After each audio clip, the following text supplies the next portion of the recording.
The FBI is the most sophisticated law enforcement agency in the world, pursuing the most dangerous criminals. In California, when a young girl vanishes, we see Sandra Cantu skipping across the trailer park, going toward her house, and something catches her attention. the Bureau mobilizes. We had sexual deviants living in the trailer park. We just had other weirdos living in the trailer park. What are the odds of Sandra still being alive? FBI. Criminal Pursuit.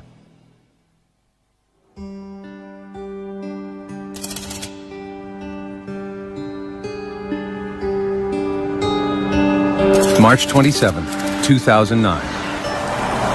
In the blue-collar town of Tracy, California, 8-year-old Sandra Cantu heads home after school.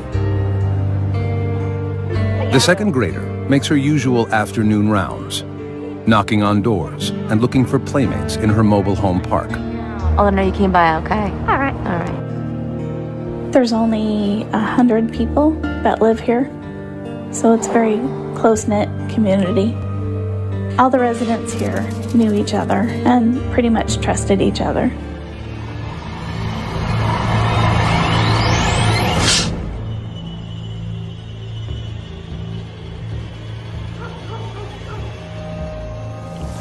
Hours pass, and Sandra doesn't come home for supper. Her mother, Maria, worries.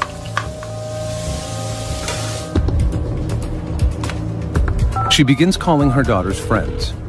Hi, Kathleen, this is Maria. Have you seen Sandra?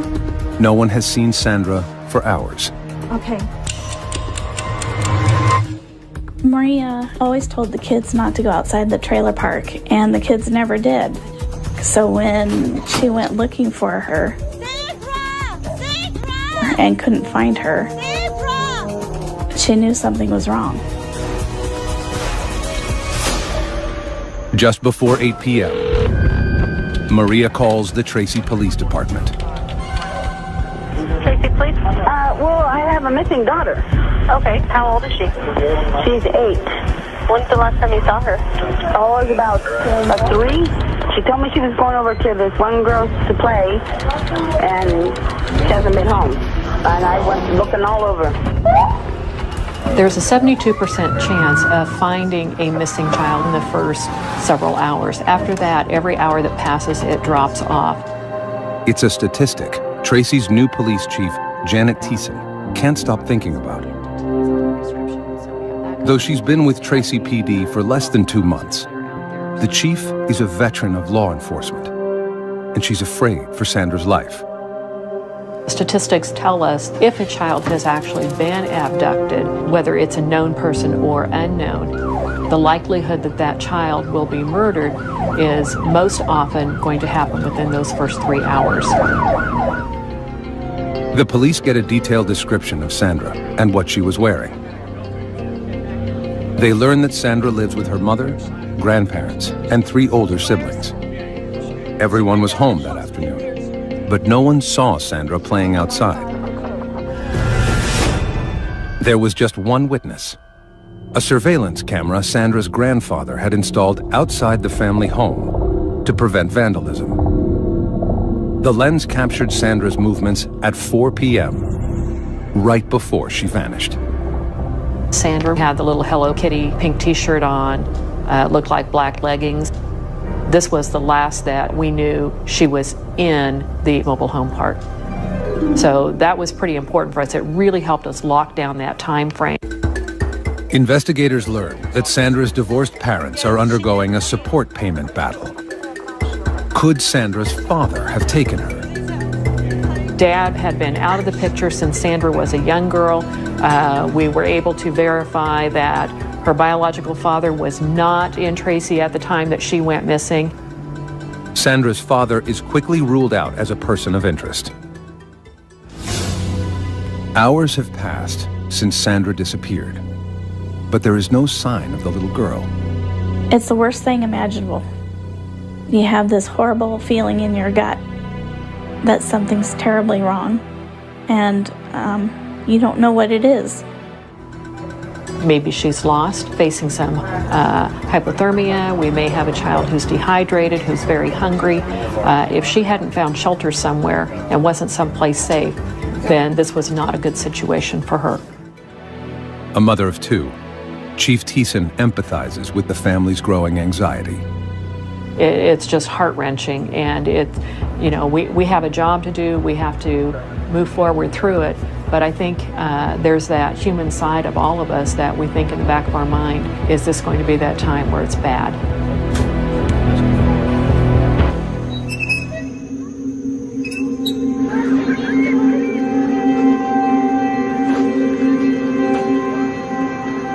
As dawn breaks, volunteers canvass the neighborhood, desperately searching for Sandra. We had a helicopter unit out. We were using a FLIR unit to check for heat sensors in the area that we were flying over. We also were going door to door, asking people in the area, checking with some of the businesses, had they seen this little girl? We were coming up with nothing. Sandra, it just seemed, had literally disappeared. With no known suspect or vehicle description, Tracy police are stumped. They issue an urgent bulletin on a missing child, which alerts the FBI's Child Abduction Rapid Deployment Unit, or CARD. Comprised of the world's leading experts on child abduction, the CARD unit can mobilize anywhere in the country within 4 hours. Team leader, Special Agent Joseph Brine, and his colleagues rush to Tracy as soon as they get the alert. When we first responded to the Tracy Police Department, one of the first things they asked is, what are the odds of Sandra still being alive? Statistically speaking, 97% of the children who are abducted at this point in time have been murdered. But it's our job to focus both the FBI and the Tracy Police Department on that 3%, because there's a chance that she is alive.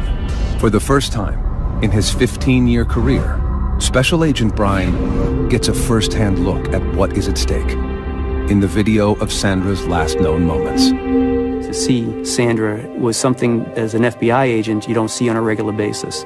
And it was just something that had an emotional impact.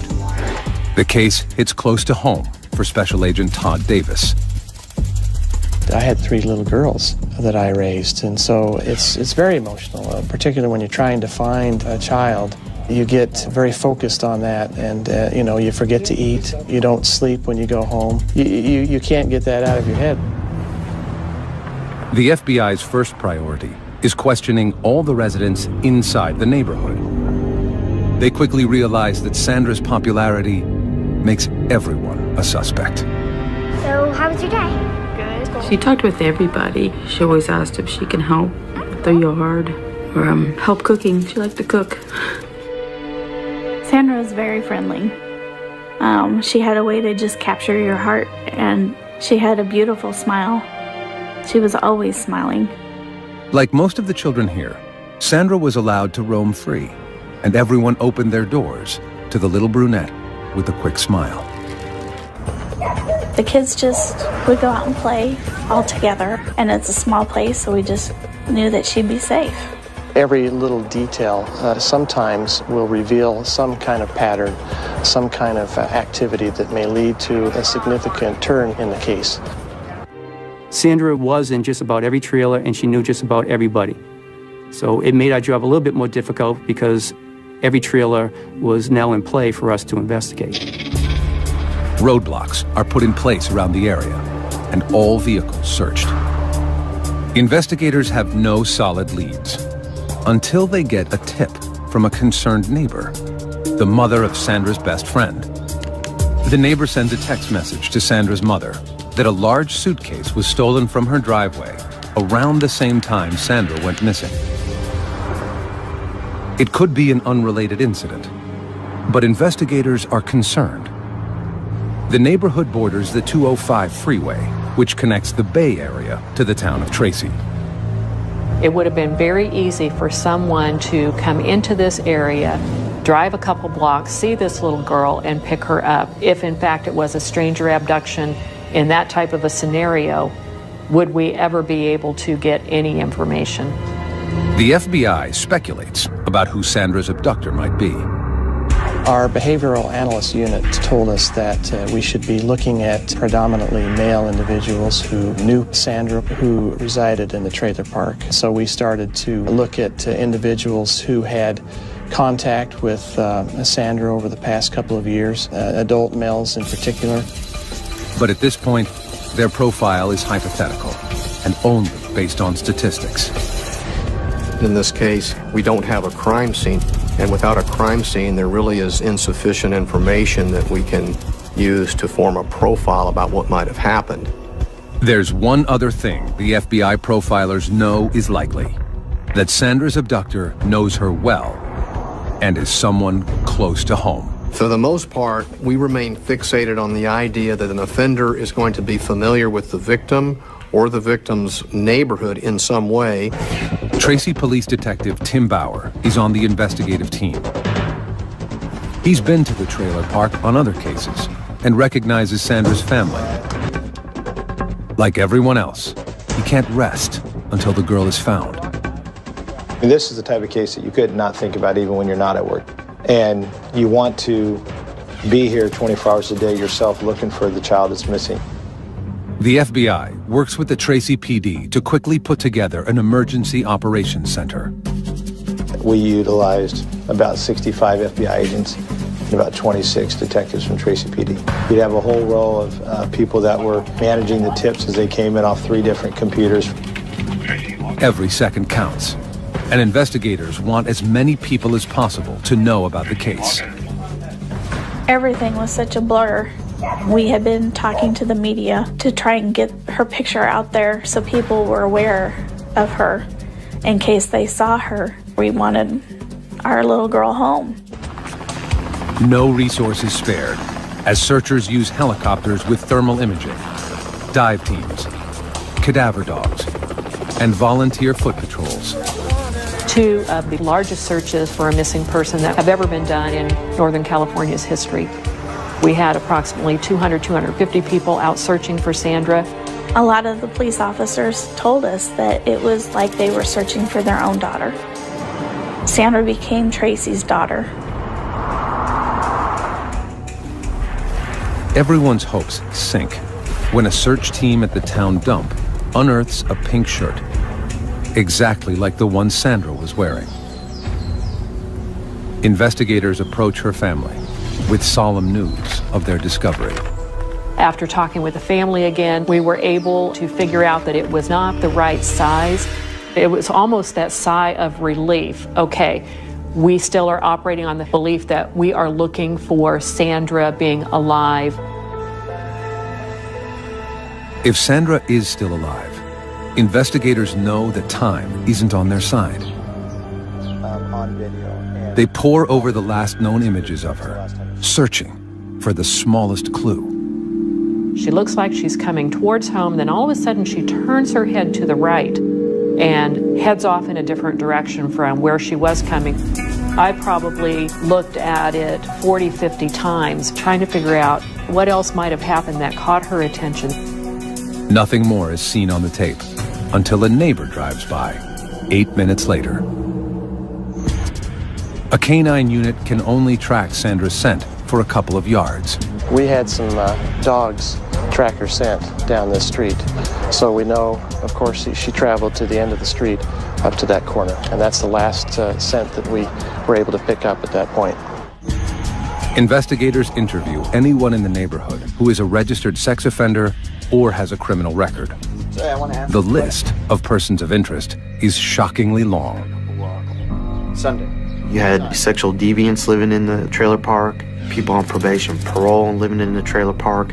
You just had other weirdos living in the trailer park. In this particular situation, we try to emphasize that even though you are looking at registered sex offenders, that statistically speaking, only about 2% are going to be registered sex offenders. Doesn't mean they're not preferential sex offenders. It just means that we haven't caught them the first time and they don't have an arrest record. One person the police want to talk to is a man who 2 years earlier had approached Sandra at the neighborhood pool. This gentleman had brushed Sandra's hair off of her face and kissed her on the lips in the pool. Made us worry. The man admits to the kiss, telling investigators it was harmless affection He has no prior criminal record, but makes a disturbing confession. He told us that he had sexual fantasies about young girls, that his fantasies focused on girls between the ages of 9 and 10. And so that placed him high on our list. But the man isn't the only suspicious person in the park. On the afternoon Sandra went missing, the park manager confronted an unfamiliar ice cream truck driver who was talking to children near Sandra's home. Hey, what do we have here? Can I have a chocolate bar? Sure can. They had a ice cream man that usually does not go to that particular area. Aren't you just a little kid? Was suspicious to some of the people in the neighborhood. And what did we tell you about being in the park? And that was another lead that we had to trace down. Did Sandra's trusting nature catch her in the net of a predator? Sandra was a very friendly girl, but we thought these individuals might have taken advantage of her friendly personality, to use to their benefit. As night falls, there are no solid leads. The town of Tracy gathers for a candlelight vigil. The community showed so much love and support. They left stuffed animals, hundreds and hundreds of stuffed animals they left as a memorial to her. And it was cold. It was so cold. And we just knew that she didn't have any jacket on because it was warmer during the day, but it was so cold at night. And we were just so worried about her. Investigators are there too, lending support and looking for suspects.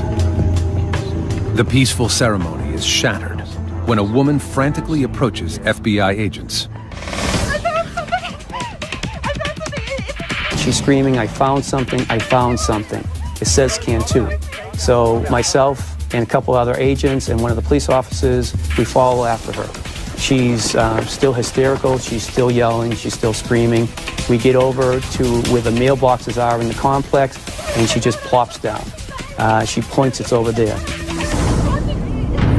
Investigators are stunned when they read its dire message. Cantu is in stolen luggage in water at Pachetti and Whitehall. Signed witness. After 2 days of searching, there is no trace of 8-year-old Sandra Cantu.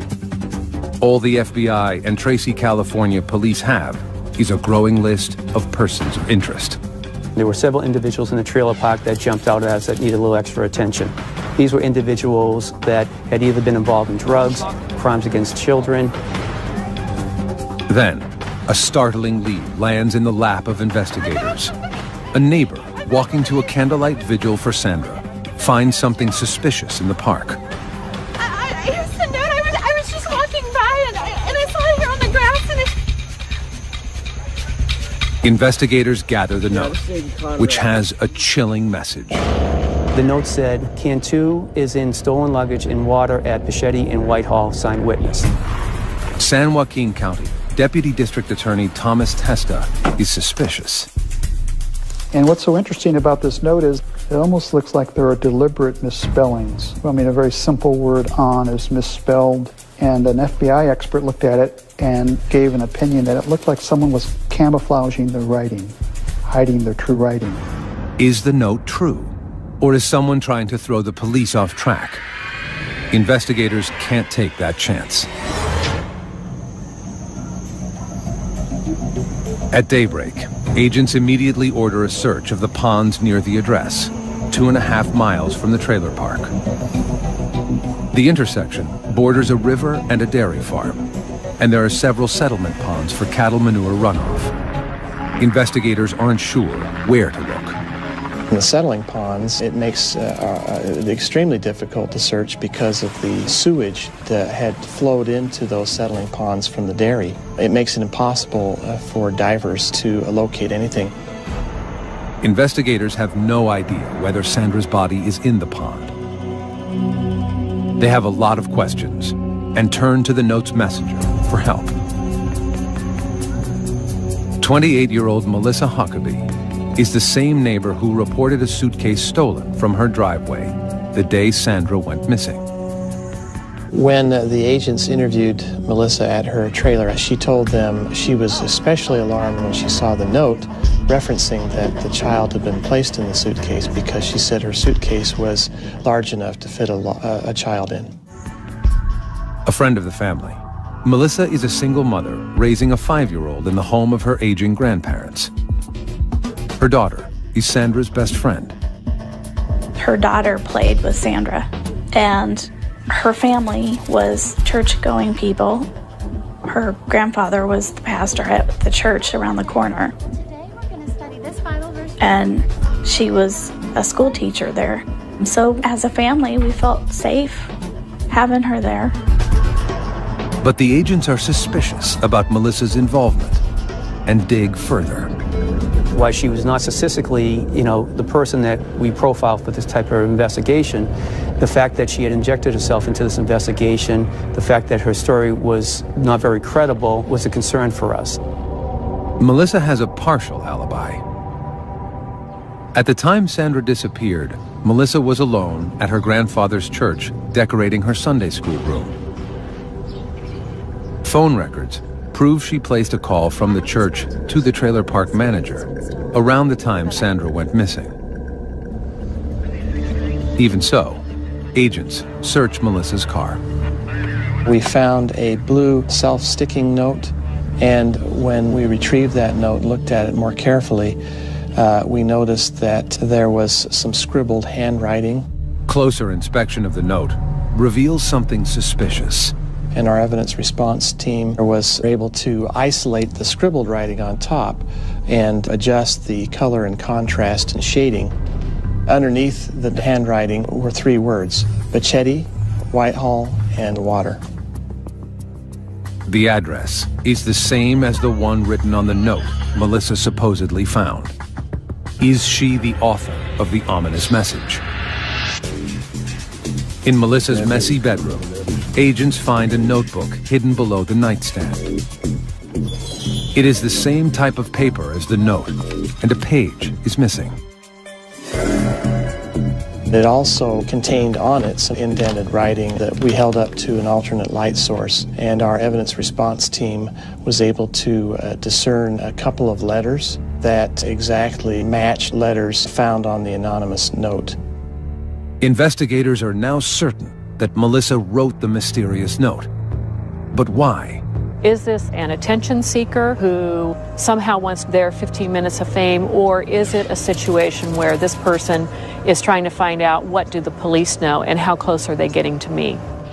In spite of the questions surrounding her, Melissa cooperates with police, offering valuable information about yet another suspicious neighbor. Yeah, the guy right there, he's really creepy. Every so often, Sandra would go to the man's home and play games or hang out. Do you have a deal? And he's been linked to an alarming incident with another little girl in the trailer park. That's for you. A 7-year-old child had been drugged, and he had assisted the child's mother in taking the child to the hospital. And when the police arrived at the hospital, he exited abruptly. That was an indication to us that maybe there was something that he was hiding. Cadaver dogs search the man's vehicle and get a positive hit on the truck. But the evidence team finds no traces of human remains. And residents are coming forward with more disturbing information. Police are shocked when a stepfather and stepson who share a trailer volunteer photos they have of Sandra on their cell phones. The top of her shorts were unbuttoned as she's sitting on somebody's lap. And the fact, of course, that they admitted that she was in their bedroom frequently was of concern to us as well. A search of their home uncovers a computer with questionable images of children and a stuffed animal used for masturbation. But the 2 men have no criminal history of offenses against children. By now, it's been a week since Sandra disappeared, and her once idyllic neighborhood has turned into a land of horror. FBI agents and the Tracy PD work around the clock, chasing down leads. Every hour that ticks off, You feel that stress and that tension. I really literally had to order people to go home. Every second that we're sleeping and that we're not working the case, maybe that's that moment in time that if somebody was doing something on the case, that we still had that opportunity to find Sandra and to find her safe. Investigators need to narrow their list in hopes of finding a suspect. They decide to administer polygraph tests.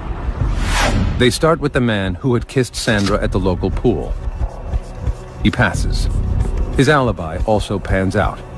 He is not charged. The suspicious neighbor also passes a polygraph test, but has no solid alibi for the block of time. Investigators learn he is a close friend of the man who kissed Sandra. Could the two have worked together? The stepfather and stepson, who were found with questionable photos of children, are also given polygraphs. The results are disturbing. Each of these individuals failed the polygraph on the question of whether they had anything to do with her disappearance. But as authorities begin to move on their leads, they make a tragic discovery. The suitcase surfaces.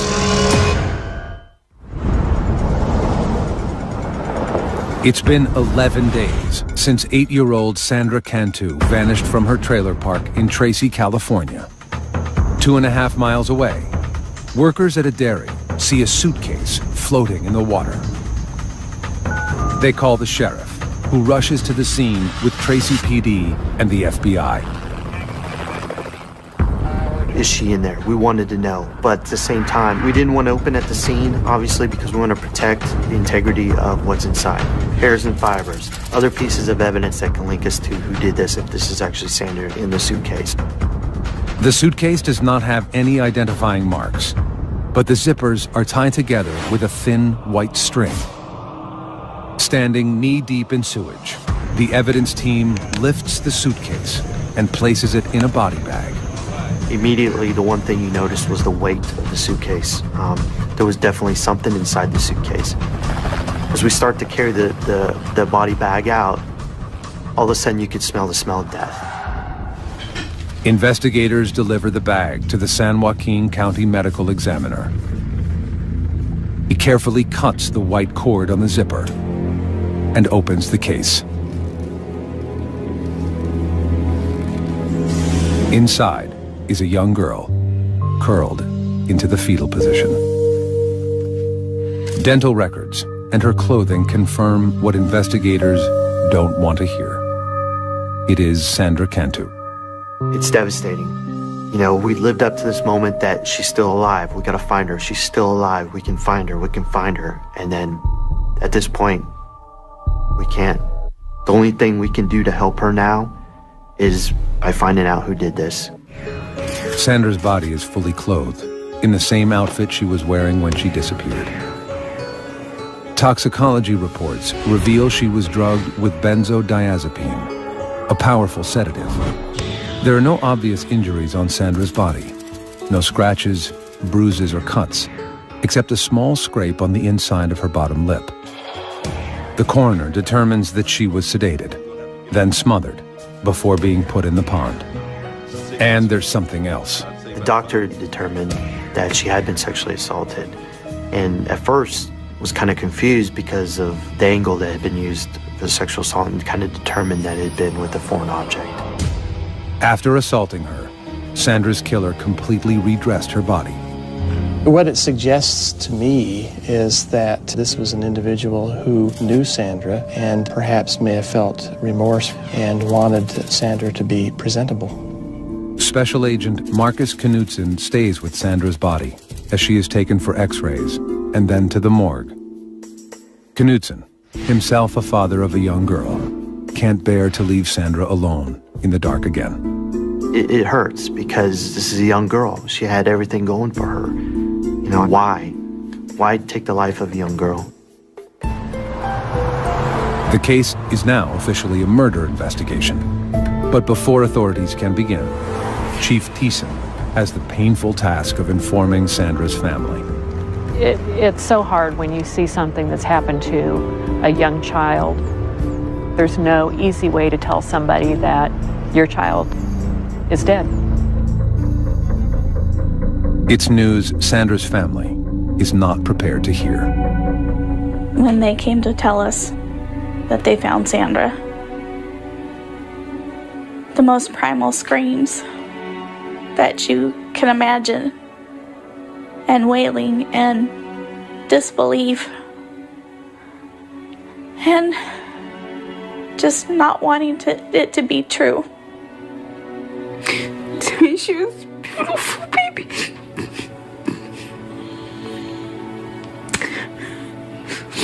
She was my beautiful little girl.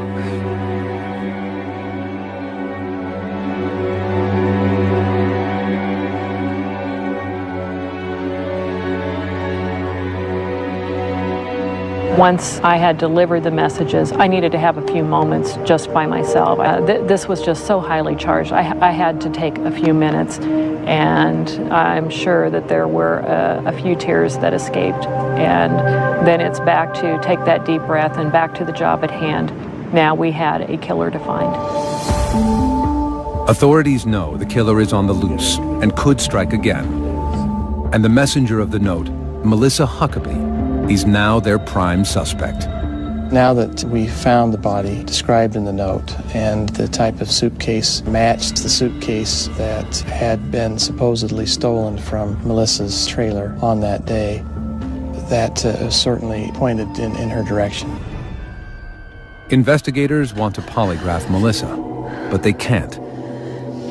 Melissa is in the hospital after attempting suicide by swallowing razor blades. Agents don't know what to make of her erratic behavior, but they do know that something is up. The signs of swallowing the razor blades, the note, I don't know if it was guilt or just wanting to get attention, but she wanted someone to come talk to her about Sandra Cantu by all of her acts that she did. Investigators begin gathering evidence against Melissa Huckabee. They question her family and learn that Melissa has a dark side. 3 months earlier, she pled no contest to petty theft charges for stealing from a department store. 2 years before that, in her prior home in La Palma, California, there were 2 mysterious arson fires. Though Melissa was a person of interest, charges had not been filed. Melissa was mentally unstable and medicating herself for relief. She was bipolar, depressive, had high anxiety. She was dependent on drugs to deal with her emotional situations, frequently overdosed on those drugs. Only 3 months before Sandra vanished, a parent in the trailer park accused Huckabee of taking her child to a local park without permission. When Melissa brought her home, Hey, sweetie, I have some special juice for you. the girl acted strange. Drink it up. Her speech was slurred. Don't worry about the smell. It's really She was unable to control her muscles, kept falling down, and was drowsy. The girl's mother and her boyfriend rushed the child to the hospital. Tests revealed benzodiazepine in her bloodstream. Melissa denied harming the girl, and charges were not filed at that time. Agents hope that this time, Melissa won't be so lucky. They get a break when a local Marine is able to place Melissa where the body was found. We located a witness who lived on Whitehall Road who was heading to a restaurant to eat that evening with his wife. And he noticed an SUV, a small SUV that was parked facing west on the north side of the road with a car door open. The couple stopped to check it out. Then, Melissa emerged from the ditch. Basically, they saw her coming up from the pond. They engaged her in conversation and were able to provide the exact time this was based on where they had eaten that night for dinner. They described her to a T. They described her vehicle to a T. The timeline fits, but it's only circumstantial evidence. And investigators need irrefutable physical evidence. They get a warrant to search Melissa's grandfather's church. We conducted a search of the church looking for any cordage that would match the description of the cordage we found on the suitcase. and we found a blind in the Sunday school room used by Melissa that had been cut and retied. Investigators are also looking for the object Melissa allegedly used to sexually assault Sandra. We covered the church head and toe with alternate light source, looking for bodily fluids and blood.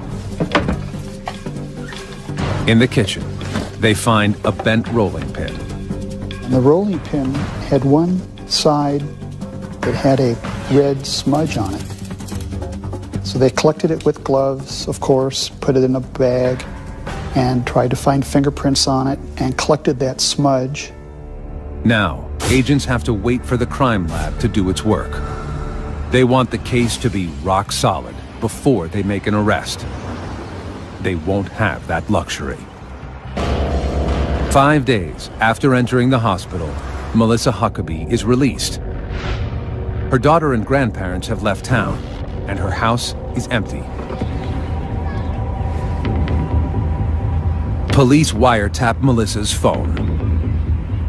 The next day, they hear a phone call that stops them in their tracks. She asked for Sandra's sister to come down and play with her daughter. Hey, Maria.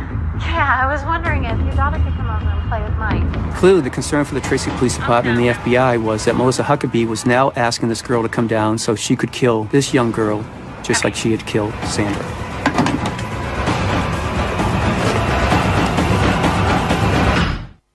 April 10th, 2009. 2 days after she is released from the hospital, murder suspect Melissa Huckabee invites her victim's older sister to her house. She says it's for a playdate, but FBI and Tracy, California police fear she has sinister plans. Here we go again. She's going to try to pull this off again because in her mind at this point she believes she got away with it. Unaware that Melissa is suspected of murdering their daughter, Sandra's family is about to send her sister over to play. My boss says, hey, get over there right now, drive as fast as you can and get there, and right before you get there, shut your lights down and get in there and then just walk up like everything's cool and knock on the door and make sure we don't got another little kid in there. Detective Bauer races to Melissa's house, fearing the worst. When we get over there, we knock on the door, and when Melissa answered the door, there's a neighbor's daughter in there who our surveillance units thought might be Sandra's older sister, but, you know, fortunately it wasn't. Trying to act casual, he convinces Melissa to come down to the station for a formal statement. I mean, you can look at this as like a game of cat and mouse. We let her believe that she was winning the early rounds, but we knew the ultimate goal for us was to, one, get a confession out of her, but two, to get her to understand that we knew and we had evidence to show that she was solely responsible for Sandra's death and assault. In the interview room, Detective Bauer confronts her with proof that she forged the note about the suitcase. We took a normal, 3-inch blue sticky note and we blew it up on graph paper the size of this wall right here.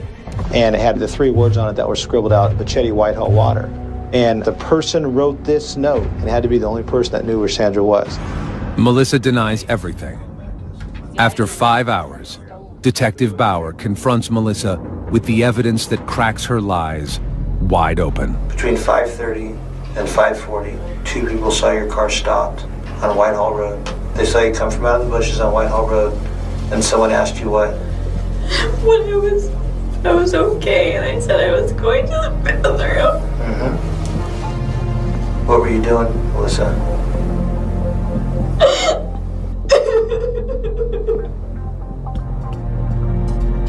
It was an accident. I told you it was an accident. I know it was. Accidents happen. Kill her. Just die.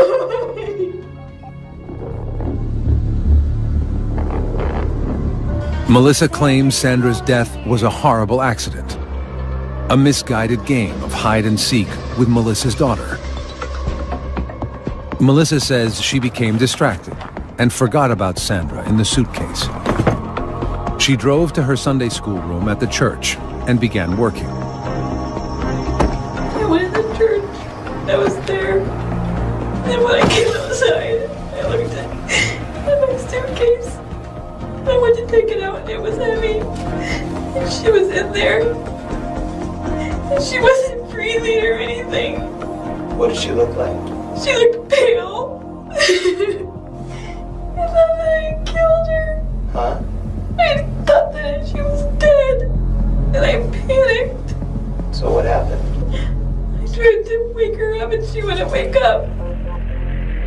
Melissa claims she tried CPR, but it didn't work.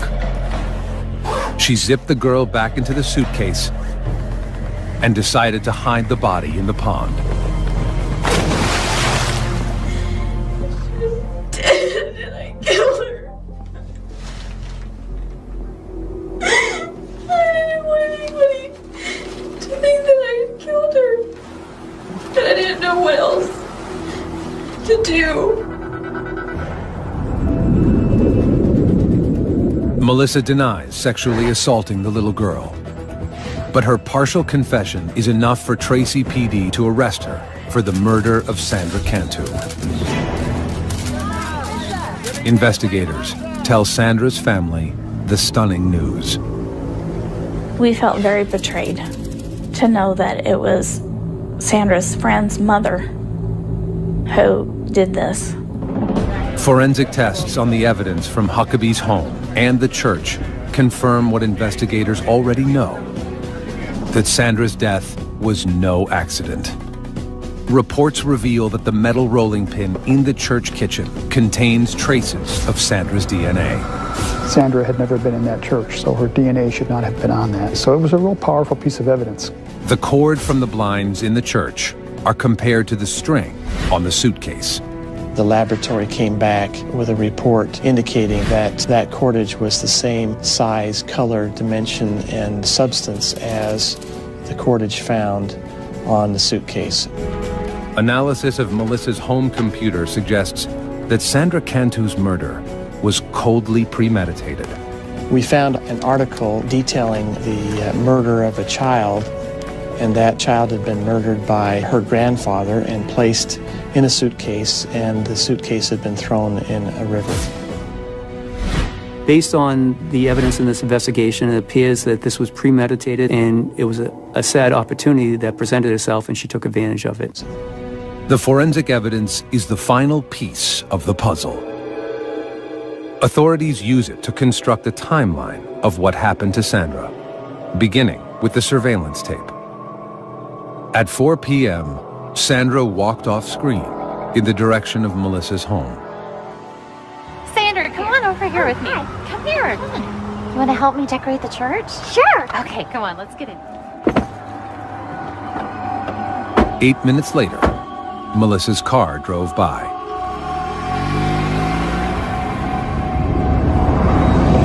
After driving Sandra to the church, Melissa gave her a drink laced with benzodiazepine. Almost got it ready. Thanks.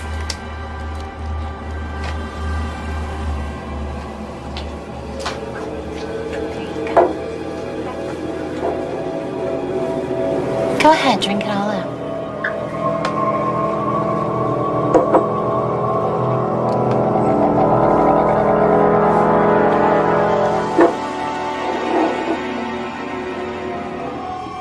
When the girl was unconscious, Melissa made her move. Around 5 p.m., phone records show that Melissa made a call from her grandfather's church to the trailer park manager, reporting her suitcase stolen. She started thinking of needing to cover her tracks by making sure she reports the suitcase that has Sandra's body was stolen. So if the suitcase is found, she could claim, well, someone stole it and someone else must have put the body in it. Then, shortly before 6 p.m., the eyewitness saw Melissa near the pond. Hey, how you doing? What you doing? Sandra Cantu was dead before her mother ever called 911. May 10th, 2010.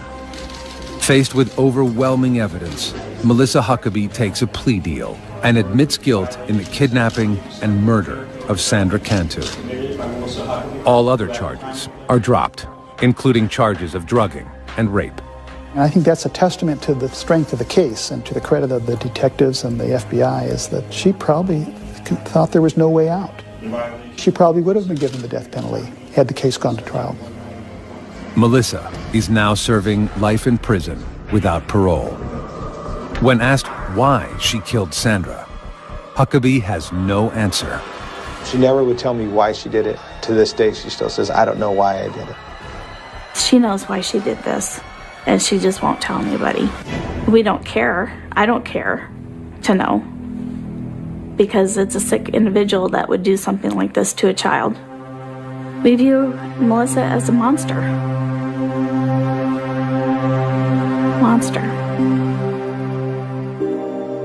Female child killers are rare, with less than 10% of murders attributed to women. If a female, as an offender, is engaging in some type of sexual assault on a victim, there might be an emotional aspect that comes into play as well. And we could be talking anger or rage or revenge or some other negative emotional state. Authorities speculate Melissa Huckabee may have killed out of jealousy that Sandra was stealing her own daughter's affections away, or out of a need for attention and praise. I still cannot understand why I did what I did. She created the emergency, and she was going to be the one to solve the emergency. She would be the hero. She would get all this attention. She'd be the star, and she'd be on these TV shows, and Oprah would come and talk to her. So there is that theory that this was just a cry for attention. Sandra Cantu may have walked off camera, but she will never walk out of the hearts of those who caught her killer. It's a tragedy that someone so little, so cute, had her whole life before, would lose her life. She didn't put herself in harm's way. Evil came and sought her out, and that's a clear tragedy. Our team is still going to hurt over the death of Sandra. You know, you take somebody in the community that you think is, you know, a good person or respected, and they turn out to be like Melissa Huckabee. Yeah, it's hard. It's hard because it could be anybody.